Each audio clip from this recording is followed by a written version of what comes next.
Welcome to Send Me Radio. Alexa, play Send Me Radio. The Covenant of the Stars, a story inspired by Genesis 15. The night was deep, and the desert winds whispered across the barren land. Abram stood outside his tent, his heart heavy with questions. Though he had walked faithfully with the Lord, the promise of descendants still seemed distant.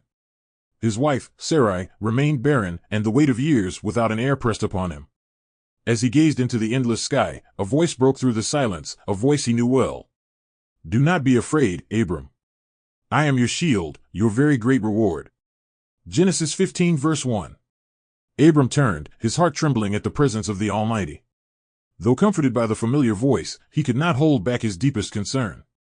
"Sovereign Lord, what can you give me since I remain childless, and the one who will inherit my estate is Eliezer of Damascus?" Genesis 15 verse 2.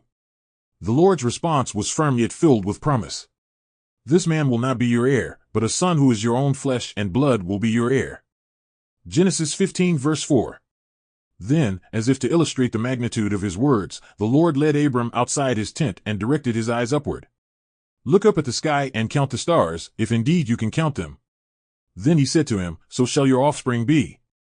Genesis 15 verse 5. Abram's breath caught in his throat. The heavens stretched endlessly before him, sprinkled with countless stars, each one a symbol of God's promise. Something deep within him stirred, a certainty beyond understanding. He believed. He trusted. Abram believed the Lord, and he credited it to him as righteousness.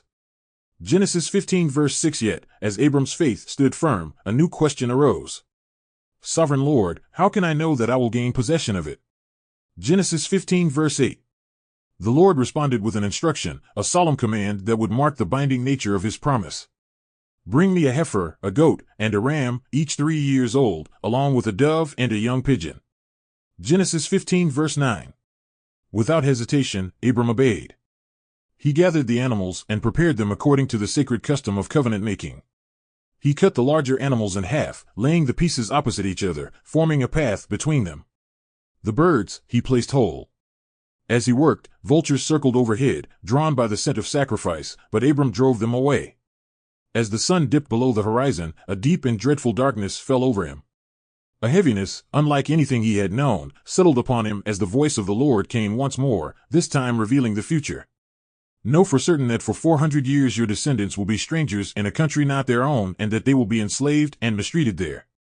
But I will punish the nation they serve as slaves, and afterward they will come out with great possessions. You, however, will go to your ancestors in peace and be buried at a good old age. In the 4th generation your descendants will come back here, for the sin of the Amorites has not yet reached its full measure."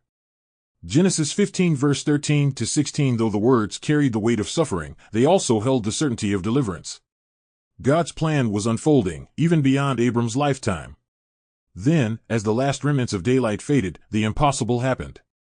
When the sun had set and darkness had fallen, a smoking firepot with a blazing torch appeared and passed between the pieces.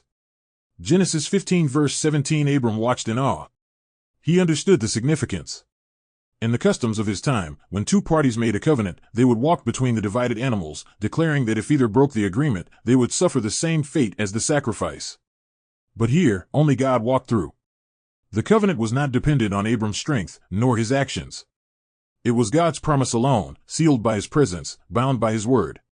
On that day the Lord made a covenant with Abram and said, "To your descendants I give this land, from the Wadi of Egypt to the great river, the Euphrates, the land of the Kenite, Kenizzites, Cadmonites, Hittites, Perizzites, Rephites, Amorites, Canaanites, Girgashites, and Jebusites." Genesis 15 verse 18 to 21. The night was still again. Abram stood in the quiet, the stars above shining as they had before, yet now they bore a new meaning.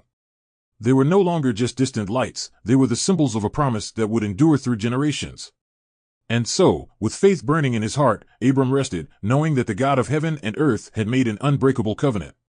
Visit Send Me Radio www.sendmeradio.net for more inspiring stories, and join us every morning at 6 a.m. Eastern for Mountaintop Prayer, 1000 Days of Searching the Scriptures. Dial 516-387-8860 with Pastor Chidi Okere, 6 a.m. Eastern.